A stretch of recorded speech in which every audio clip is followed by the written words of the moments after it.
Okay, welcome to my third edition of my class on the gig economy. I'm Mike Cormier. I've been working in the gig economy since October of 2021, so it's been about 3.5 years. I've done about 4,000 deliveries, over 3,000 on Doordash, and there's a bunch of other apps where I've done about 100 to 300 deliveries.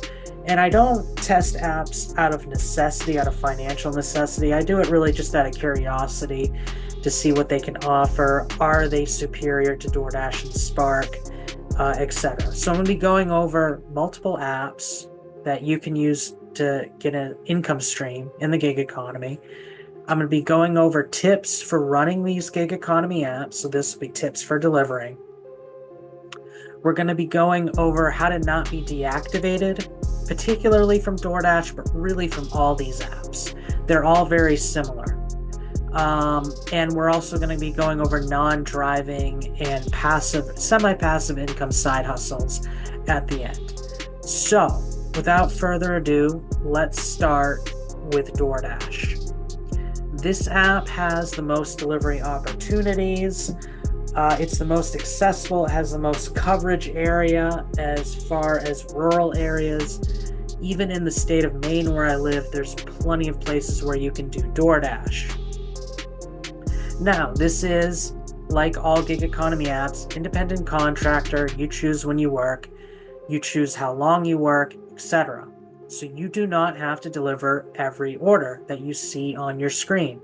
You can decline as much or as little as you want. So, with that in mind, knowing that some people will put out lowball offers, you're probably going to want to have an acceptance rate at or below 75% to maximize your profit with DoorDash. With other apps, you might want to go even lower because they don't penalize you for having a low acceptance rate. But for DoorDash, I wouldn't go above 75%.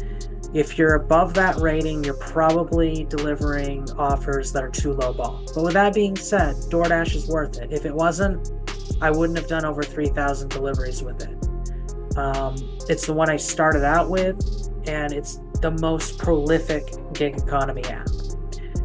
Number two, actually, let me just quickly bring up the logo. Yeah, that's the logo for DoorDash. Now we're going to talk about Spark. Well, here's the logo. I just want you to know what these apps look like. So this is the logo for Spark. This is delivering for Walmart. That's basically the Walmart logo. No change to it. But Spark has great pay, especially in the late afternoon and early evening. And also, I've noticed that Walmart has a lot of bonus pay incentive programs. It's when you hit a targeted amount of deliveries, you get extra income. It's an extra like $9 or $18. It's not huge, but it definitely helps pad your profits. I started Spark in 2024, actually, in the spring, so it's been about a year. And I'm very impressed with the app personally. I think it can sometimes pay better than DoorDash. And I actually prefer to run Spark in the afternoon and early evening until about 7 to 7:30 p.m. and then switch over to DoorDash and Uber Eats, which I'm going to go over in a minute. But I think that's the way to make the most amount of money. And really, I think there's quite a few days where I make more money delivering for Walmart than for DoorDash. But that's the second app, and it's a no-brainer.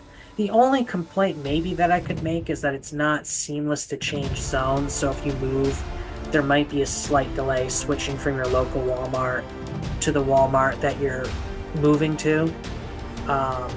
Whereas changing zones for DoorDash is just very seamless and easy. So if you travel, DoorDash is a good idea.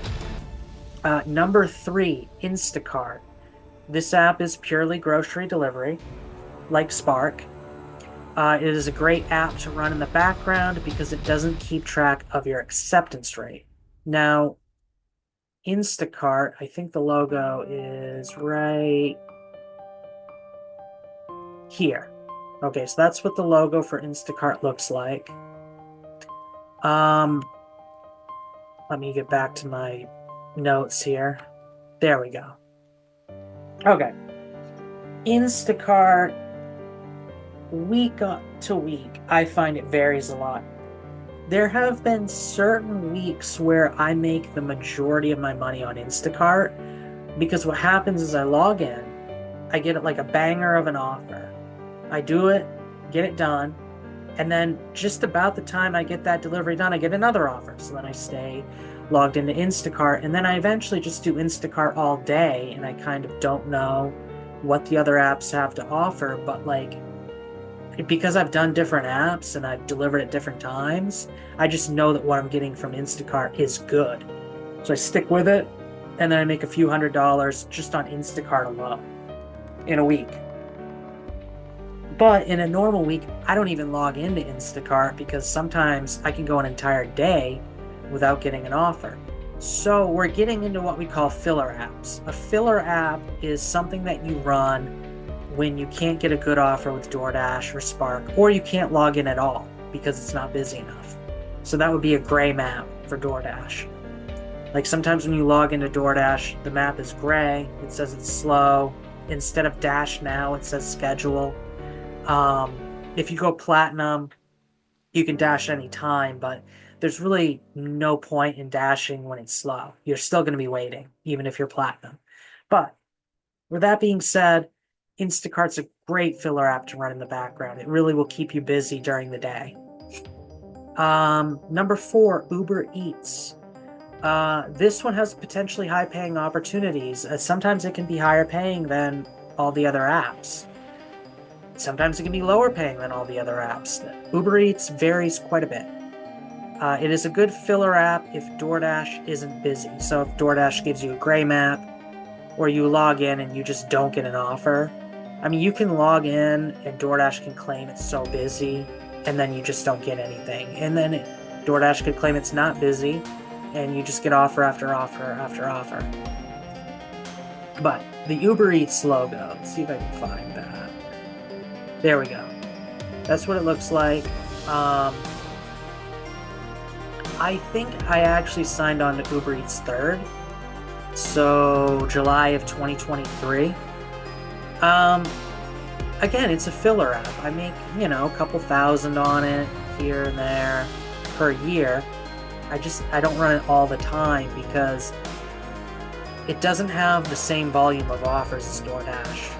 So I'm truly running it if DoorDash isn't busy. Alright, so that's Uber Eats. Roadie. This app is for delivering goods that are not food, so it'll help you diversify a little bit. This is an excellent filler app because of prescription drug delivery, which is highly profitable. And I did make that logo, put the logo for Roadie. I think it's right here.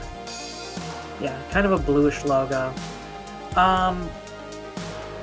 Roadie I signed up for, I want to say either really late in 2023 or early in 2024. So it's been over a year since I've signed into Roadie. Not as impressed with it as Spark. This is a filler app. It is definitely something that you run in the background. It does not keep track of your acceptance rate at all.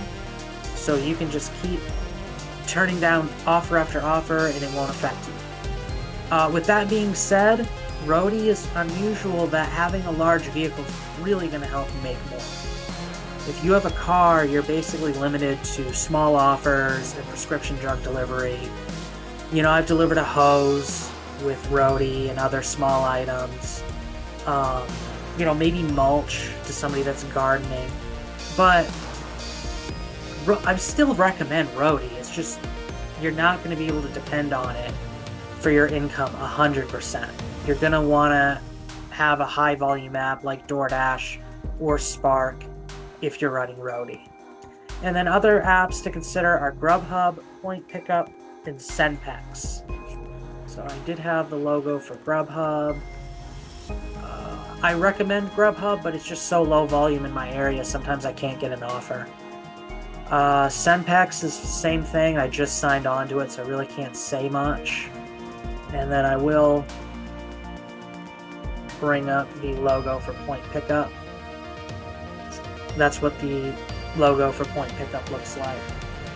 Okay. Point Pickup is available. I just haven't been able to get on the platform yet, and I'm on so many platforms, I'm not really worried about it. Okay, so that's the overview of the delivery apps. There are more available, but if I'm not working on them, I'm not going to go into detail on them. I would say it's very important to just do your own research and know your area. Like if you live in a low population density area, you're going to be pretty limited to like Doordash, Spark, Uber Eats, Instacart. And those are the 4 you need to be full-time. If you live in a high volume, a high density population area, like if you live in a big city like Boston, New York, Philadelphia, whatever, you can do a lot of different apps that I haven't even gone over, like Deliver That. But again, you got to do your own research and figure out what's available to you. All right, so now we're going to go over tips for running these apps. And I have 11 tips. The first one is to download Waze or a secondary navigation app. This is because navigation is not perfect. It is both convenient and efficient to have another app for navigation if your primary app fails. So basically, if it's bringing you to the wrong address and you don't know where you are, bring up that secondary navigation. So don't delete what's already built into your phone for navigation. Don't delete Google Maps or Apple Maps and download this app. It's called Waze. Okay? This is a lifesaver at times. Number 2, get roadside assistance. One incident and roadside assistance could pay for itself. Now, you don't have to get AAA. That's what I use. You can get roadside assistance through your car insurance, like a few extra dollars a month, and you'll be covered if you have a dead battery or a flat tire. It's not like a guaranteed thing to happen, but it could really ruin your day if you have a flat or a dead battery and you can't deal with it. If you don't have that battery pack, no good Samaritan is around to jump your vehicle. You don't have any way of dealing with a flat tire. Your spare doesn't have any air in it. Whatever. It's a good idea to have roadside assistance if you're driving a lot and delivering. Okay, number 3, become familiar with store layouts, especially if you do a lot of grocery deliveries. So this tip is really for all the apps, but especially Spark and Instacart, Even Doordash is doing a lot of grocery delivery now because fast food prices are very high and people are, going without fast food. So, yeah, become familiar with your local grocery stores. If you're shopping, take a little extra time to familiarize yourself with the overall layout of the store and where items are. Okay, number 4 is take advantage of bonus pay. For Doordash, you have peak pay or static peak pay. For Spark, you have bonuses on a daily basis, which I already mentioned when I went over it. Uber Eats will have bonuses if it's opening up a new market or if they don't have enough drivers in a certain market near your area. But bonus pay, taking advantage of it, will help you be more profitable. And it can be very easy to take advantage of it. Like just do Spark in the afternoon and you get your bonus pay. Number 5, always communicate with the customer if you're unsure of their address, apartment unit, etc. Read and follow directions to have the highest ratings possible. So, if, for example, you just leave it at the door when they wanted you to hand them the order, that can cause the customer to get a little angry. Delivering to the wrong apartment unit, the wrong door, a door that they don't have access to. Delivering to their neighbor can get you written up because they might not be able to find their food. So yeah, just if you're unsure, communicate with the customer and be like, hey, do you have a Toyota whatever in your driveway? Use the vehicle to identify their house. Or just confirm the color of their house or whatnot. Number 6, consider the Crimson Card to get automatic payouts for DoorDash earnings, and you'll get 2% cash back on gas, along with a discount on local chain restaurants. So this will be different market to market as far as what you get for discounts on local chain restaurants. The discount is like 20 to 30% cash back. It's pretty good.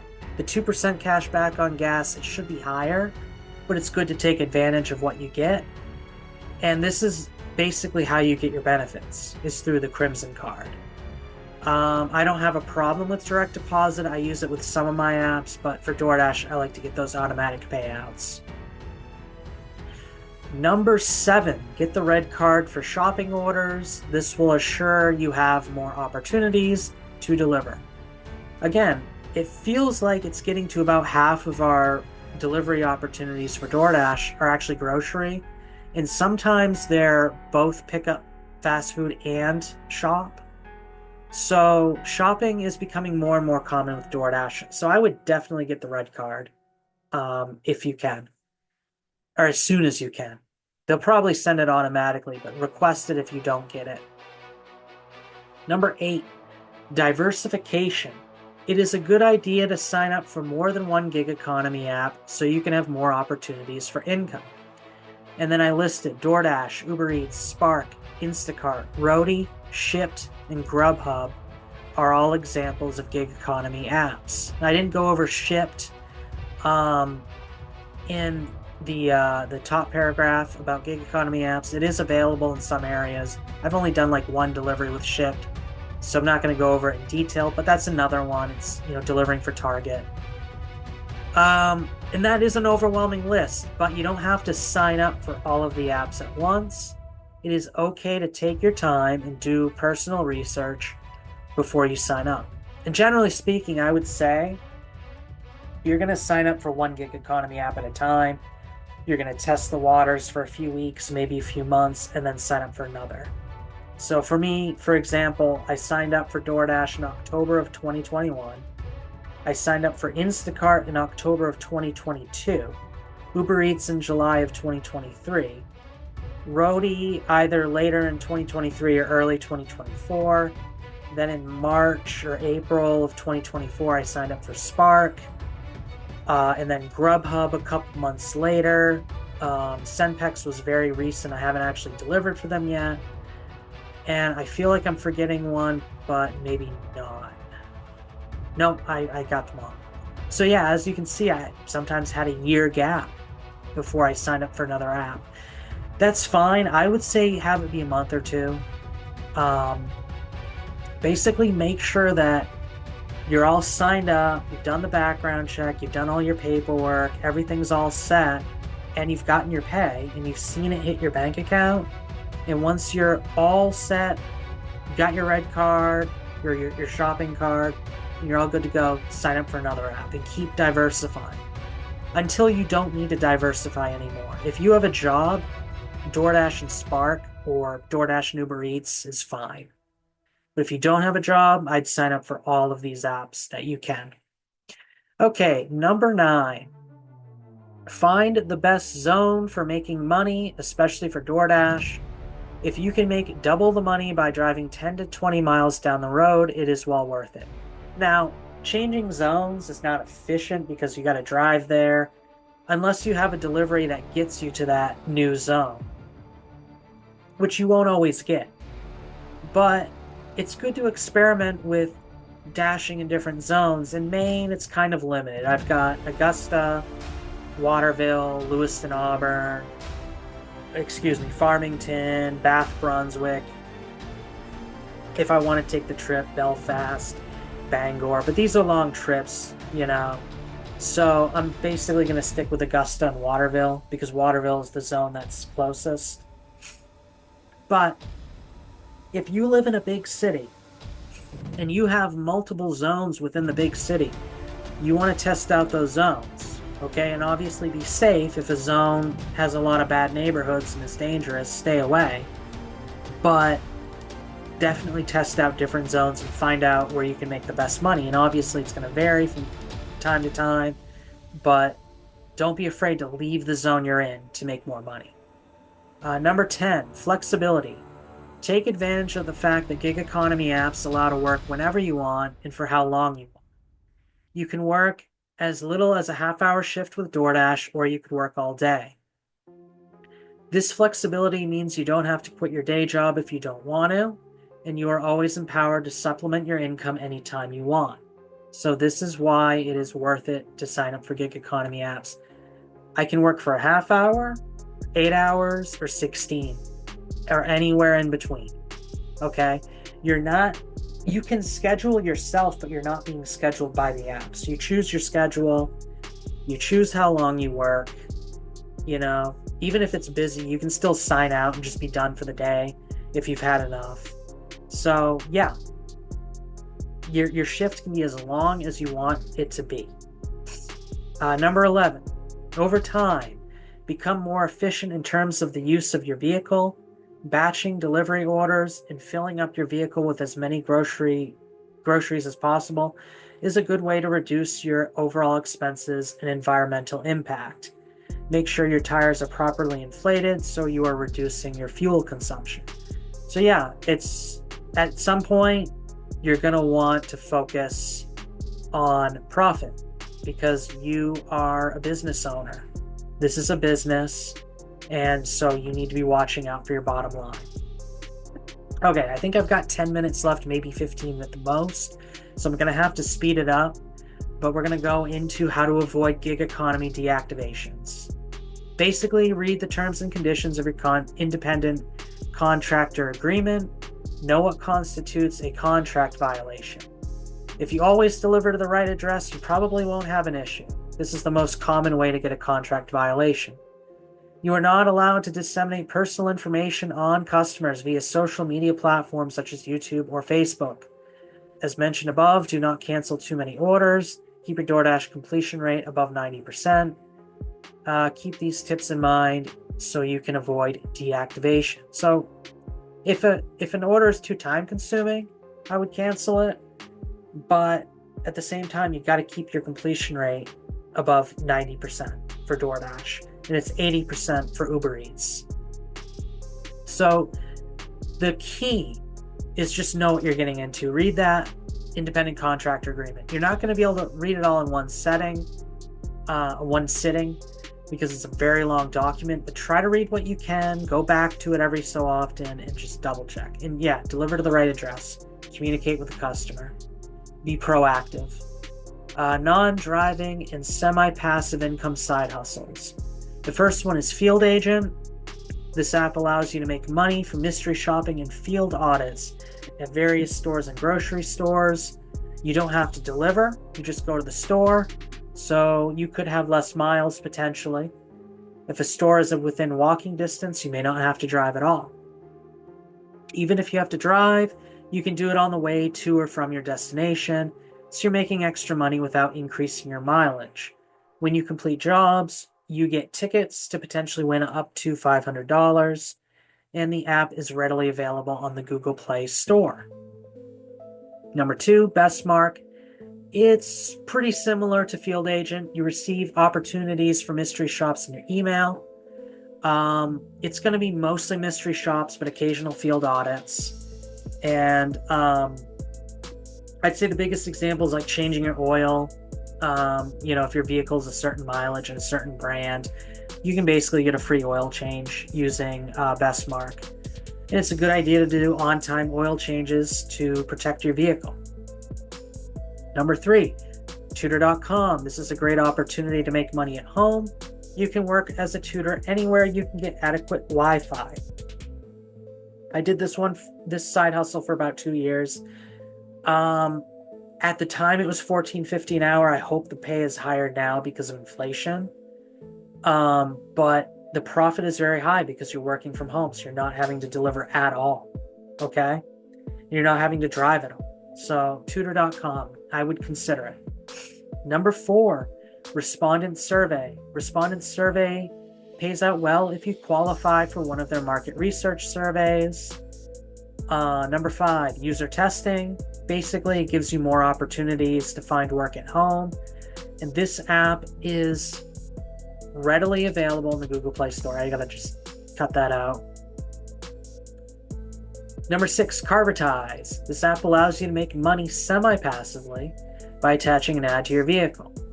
So as you drive and do Doordash and do your commute to work, you can make money passively or semi-passively with this ad on your car. It allows you to double dip. Now, it's not going to double your income, but it's going to give you good supplemental income, like an extra $100 a month for Carvertise. Rapify and mobile ads will be $200 to $300 depending on the campaign. And Rapify and mobile ads are the last two that I'm going to talk about. They are functionally the same as Carvertise, but they have slightly higher payouts, as I said. Well, moderately higher payouts. Again, it depends on the campaign. There might be some campaigns for Carvertise that pay more than $100 a month. There might be some for Rapify and mobile ads that pay less than $200 to $300. But when I did my research online, that was the general guide. So, there you have it. Actually, I will bring up those logos for you real quick because I got a few minutes left. Let's bring up Carvertise logo. Just so everyone knows what this looks like. Okay, so it's an app that you run like in the background. It tracks your mileage. And if you meet the criteria, you can get a campaign. I was not successful in getting a campaign. That doesn't mean you won't be. So again, do your own research and just try it. See if it works. Now let's get Rapify logo. That's what Rapify looks like for its logo. And mobile ads.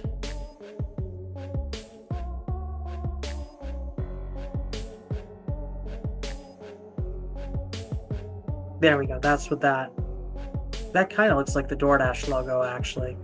Okay, so that's the class. Now, a few things that I like to explain before I finish up. I talked about a lot of different apps. Some of them deliveries, some of them at home.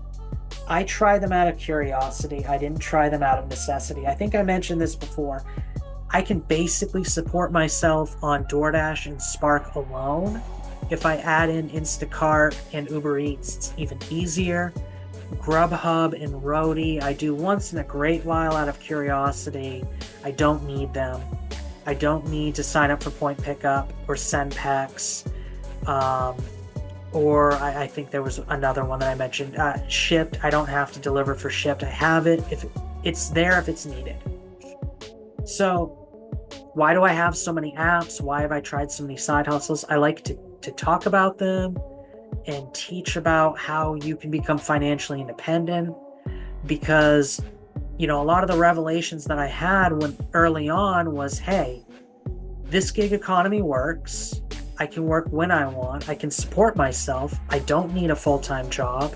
I don't even need really a part-time job. This, you know, delivering and the gig economy can be my job.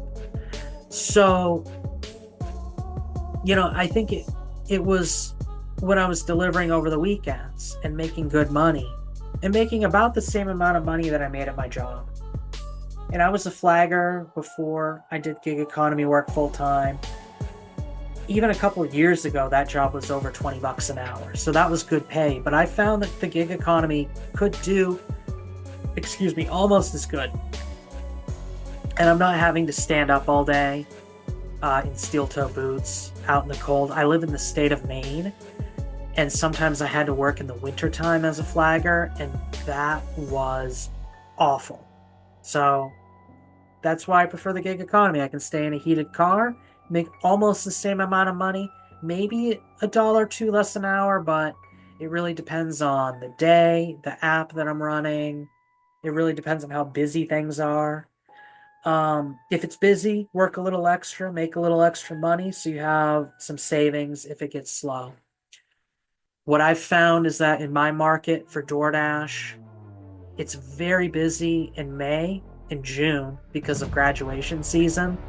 Everybody starts getting those deliveries because they're busy with events, and I end up basically being able to make all the money I want.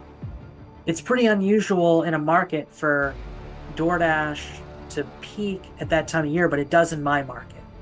And then I find the worst time to deliver for DoorDash is September, particularly when school is going back into session. And, those couple weeks before Christmas, I mean, you can get some Spark deliveries, but DoorDash is dead. I had a day, I think it was December 15th, where I signed into 6 apps at the same time, and I did not get a single offer for all of those apps. So, yeah, you got to strike while the iron is hot. This is part of being an entrepreneur. You're not going to make the same amount of money every week or every day. So it does take some financial discipline, which is why I talk about finances in my YouTube channel.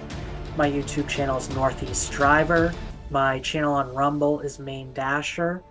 I'm on Vimeo with the handle Northeast Driver.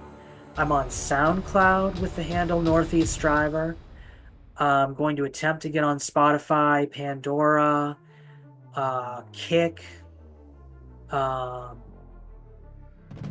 what's the other one? Twitch, live stream my class on those platforms. So I'm trying to become available on all platforms and have this education readily available.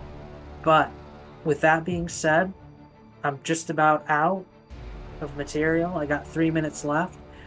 I want to thank you for watching. I very much appreciate it. Like, share, subscribe, watch other videos, watch the playlist, tell all your friends, all of that. And I will see you in the next video.